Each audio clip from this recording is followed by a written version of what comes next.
It can be tempting to ignore poor employee behaviour in the hope that it will get better on its own. It won't.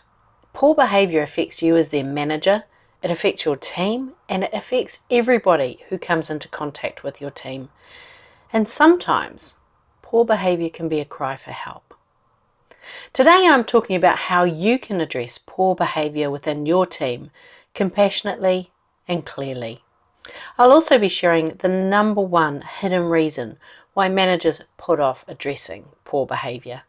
Let's get started, shall we? Well, hello, beautiful people, and welcome to the Project Joyful podcast. I'm your host, Tracy Tutty, your medical herbalist and high performance coach. So, hey, Project Joyful isn't just about being happy. It's about consciously creating a life you love. It's about remembering how to reconnect with your soul-centered joy. You know, that joy that comes from doing what you love, from living on purpose, and from being in a life that allows you to experience deep joy moment by moment. So hey, let's get started, shall we? Is there some unhelpful behaviour going on in your team right now? If there is, or if there was, how did you choose to respond to it? How long was it left in the hope that it would get better on its own? In the words of Benjamin Franklin, the rotten apple spoils his companion. He was referencing Shakespeare's The Taming of the Shrew, where Hortensio says, "There's small choice in rotten apples." Pulling up poor behaviour can be one of the most difficult things a manager faces. Some tell me it's the fear of conflict, not wanting to offend, but there's almost always a hidden reason at play. You see, it takes a lot of energy to hold the space, provide the objective feedback, engage in the conversation and manage the aftermath. And if you're stressed, overwhelmed, worn out by work or what's going on at home, not confronting the poor behaviour is simply an act of self-preservation. So what are the consequences of ignoring poor behaviour at work? Well, the most obvious is that productivity will go down, not just in relation to the problem employee, but also the team members who are watching the badly behaved employee act out and get away with it. There will be the "did you see that" chats amongst co-workers, the "why should I go all out when no one else is" conversations. It's amazing how one person behaving badly quickly morphs into the commonly held belief of "it's everyone." And those conversations erode your brand, and they erode their perception of you as a leader. Now, letting the odd small things slide can often snowball into a bigger or more frequent collection of things, making the inevitable accountability conversation a bit like unravelling balls of wool that have been left in a basket of kittens. Staff turnover may increase as people seek more pleasant environments, or they're looking for teams where the work is more evenly distributed. Often managers attempt to address low quality work by giving the work to somebody that they know will do a better job. Or they take the job on themselves and wonder why it's 4 o'clock and they still haven't started the work that they needed to get done today.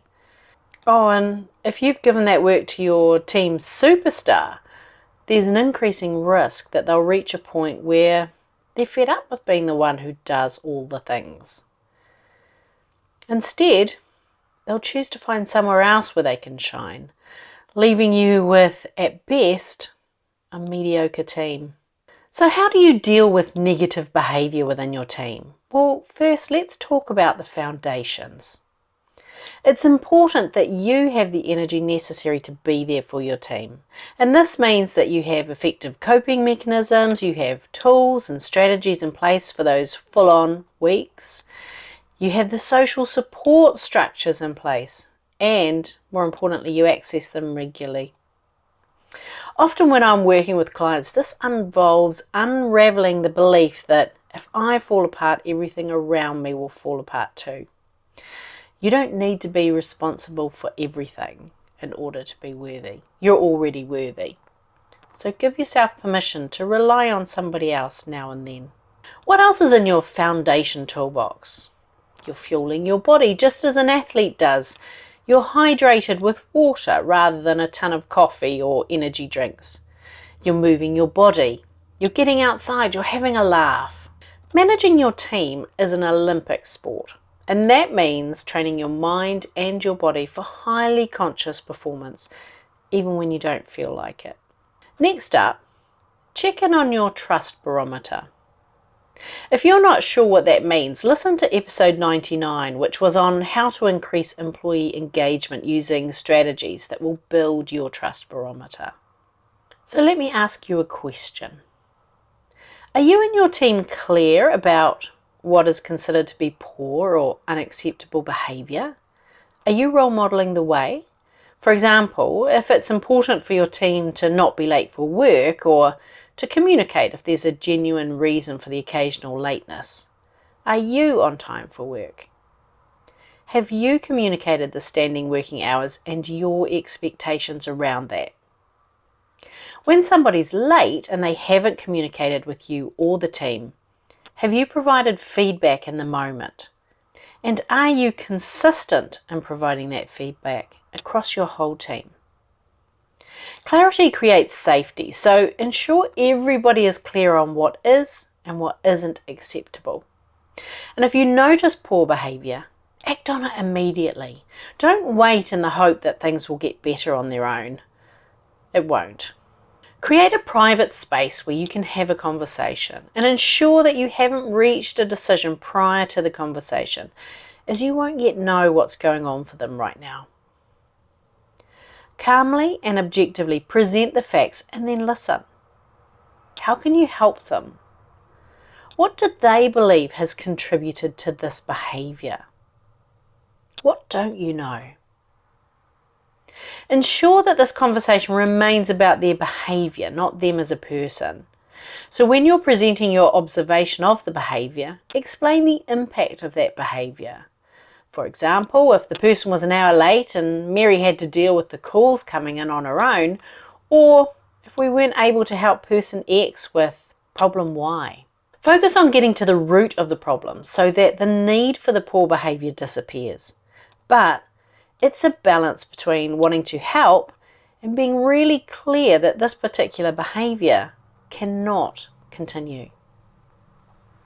It may take one meeting or a couple of meetings to iron out a plan for resolving this behaviour and the consequences of not remedying that behaviour within a particular time frame. As managers, we are responsible for ensuring that our team gets their reason why done by delivering the things within the time specified.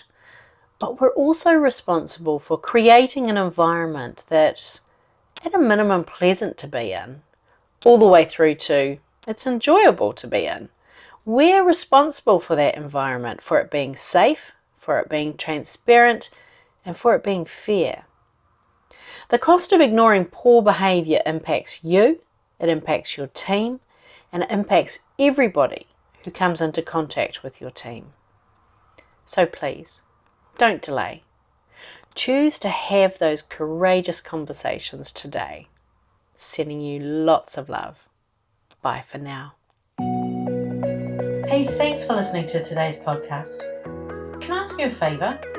If our conversation spoke to you today, could you please take a moment to leave a 5-star review?